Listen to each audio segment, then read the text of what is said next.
You're a disgrace. My parents yelled they banished me for starting my own business. They didn't know it was worth $60 million. Next day, I flew to my Aspen Lodge REYS 5 weeks later. You're a disgrace to this family. My father's voice ricocheted off the kitchen walls like a gunshot. You went behind our backs, built something off this family's name and didn't think to tell us? I didn't use your name, I said flatly. You just assumed I'd fail, like always. Watch your tone, Ray. That was my mother, gripping a half-empty mug like it might shatter. Or she might. My older brother Ethan smirked. He leaned against the marble counter in his tailored suit, arms crossed like a prosecutor waiting for his witness to crack. Built something? He scoffed. You were locked in your room for 2 years playing keyboard warrior. That's not building, that's hiding. I clenched my jaw. They had no idea. We told the world you were studying for law school. My mom hissed. We protected your name. And this is what you do? You told people what made you feel comfortable? I replied. You never asked what I wanted, never even asked what I was doing in that room. You just assumed it was worthless. Dad slammed his palm on the counter. We gave you everything, and this is your thanks? You gave me expectations, not support. Silence. Thick, choking silence.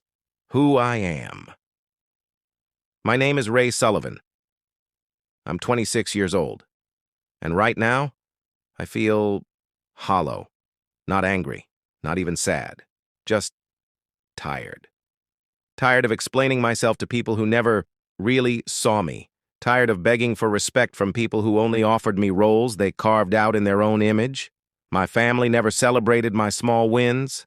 Never asked why I turned down internships, never saw the 14-hour days, the broken code, the pitching decks, the near evictions. They just saw nothing, because they chose not to look.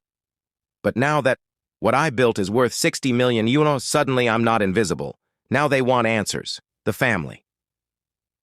Dad, Richard Sullivan, 58, corporate law attorney, believes success is a suit and a firm handshake.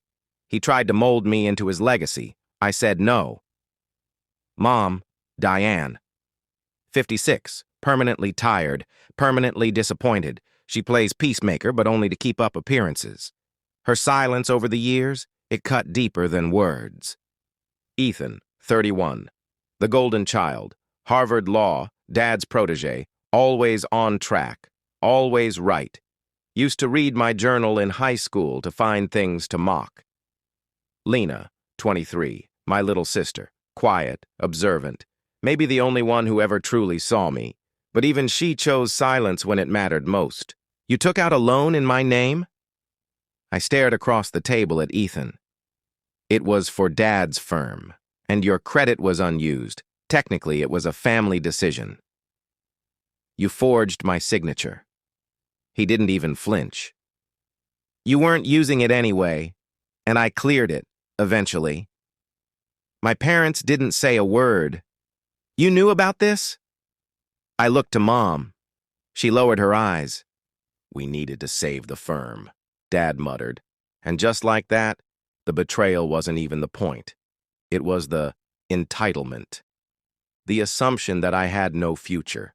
That my credit, my name, was free for them to use. I sat there choking on disbelief while they sat there unbothered. You're not family to them, Ray, my mind whispered. You're a resource. You lied to me for 2 years, I said quietly.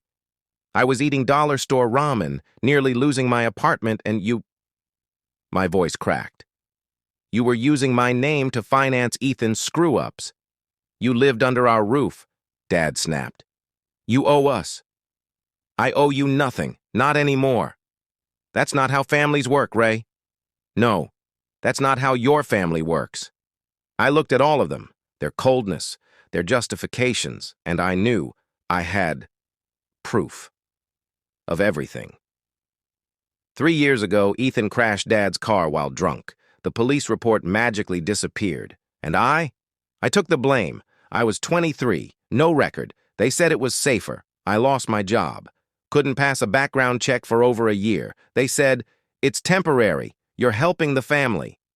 That was the start of it. The moment I realized I was their shield, their spare son. They let the world think I was reckless, lazy. They let me suffer, while Ethan got to graduate, marry, and inherit, and not once did they say thank you. I pulled out a flash drive and set it on the table. "What's that?" Mom asked. "Everything," I said. "The loan documents, the forged signature, the audio from last year when you all agreed to let me take the fall." Ethan paled. "You recorded us?" "You taught me that trust wasn't real, so I stopped giving it." Dad stood up. "You don't want to do this." "I already did." I smiled for the first time that day. "This morning, I sent it to the partners at your firm, and Lena sent it to the press." Lena looked down, guilty, but didn't deny it. Dad cursed. Ethan shouted. Mom sobbed. But I just stood there watching their glass castle crack. "You all finally hear me now?" I said quietly. "Or do you need another file?" Ethan lunged at me. Dad held him back. Mom dropped to the chair, shaking. "We're ruined," she whispered. I turned to the door. "No," I said. "You're finally just not protected from the truth." I walked out that front door without a single bag. Everything I owned, everything I needed, was already packed. By 8 a.m. the next morning, I was on a private flight to my lodge in Aspen. The business I built, fully funded, my startup, acquired. At $60 million, my phone buzzed, a text from Lena. "I'm sorry, I should have stood up for you. I'll leave soon, too." I stared out at the Colorado mountains. Peace, finally.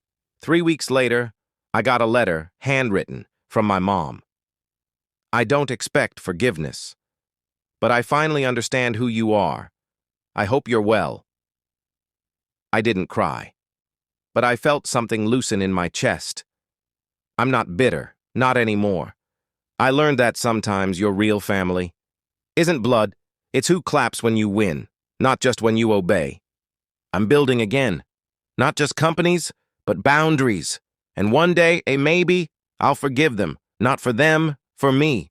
If this happened to you, if you're reading this and think, this feels like me, then hear this. You are not crazy for wanting to be seen. You are not selfish for choosing peace over family. You are not weak for walking away.